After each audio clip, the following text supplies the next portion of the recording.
सांवरिया सेठ की कहानी एक दिव्य मूर्ति की खोज से शुरू होती है, जो राजस्थान के छोटे से गांव में एक ग्वाले को मिली थी।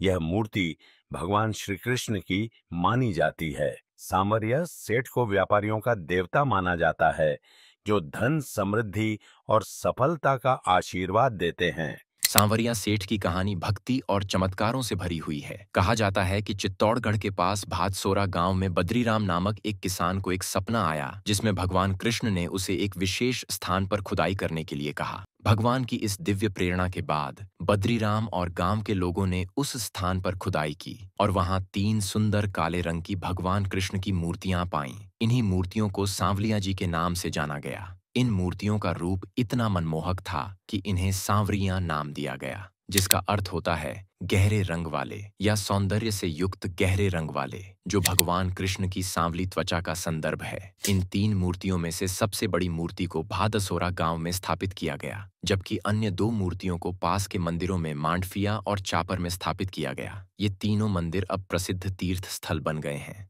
जिन्हें सांवरिया सेठ के नाम से जाना जाता है। सांवरिया सेठ की पूजा भगवान कृष्ण के उस रूप में की जाती है जो धन और समृद्धि के देवता माने जाते हैं। कई भक्त, विशेष रूप से व्यापारी और व्यवसायी, सांवरिया सेठ को अपने आराध्य देवता के रूप में पूजते हैं और मानते हैं कि उनकी कृपा से उन्हें सफलता और समृद्धि प्राप्त होती है। समय के साथ सांवरिया सेठ की ख्याति दूर दूर तक फैल गई और देश भर से भक्त उनके मंदिर में आने लगे, अपनी प्रार्थनाएं करने और धन, स्वास्थ्य और खुशहाली के लिए आशीर्वाद लेने के लिए। विशेष रूप से मांडफिया का मंदिर अब राजस्थान के प्रमुख तीर्थ स्थलों में से एक है, जहां हर साल हजारों भक्त आते हैं। सांवरिया सेठ अपनी चमत्कारी शक्तियों के लिए भी प्रसिद्ध हैं और कई भक्तों ने यह कहानी साझा की है कि मंदिर में आने और सांवरिया सेठ की प्रार्थना करने के बाद उनकी इच्छाएं पूरी हो गईं। इससे लोगों की सांवरिया सेठ में आस्था और भी गहरी हो गई है, जिससे वे क्षेत्र के सबसे पूजनीय देवताओं में से एक बन गए हैं।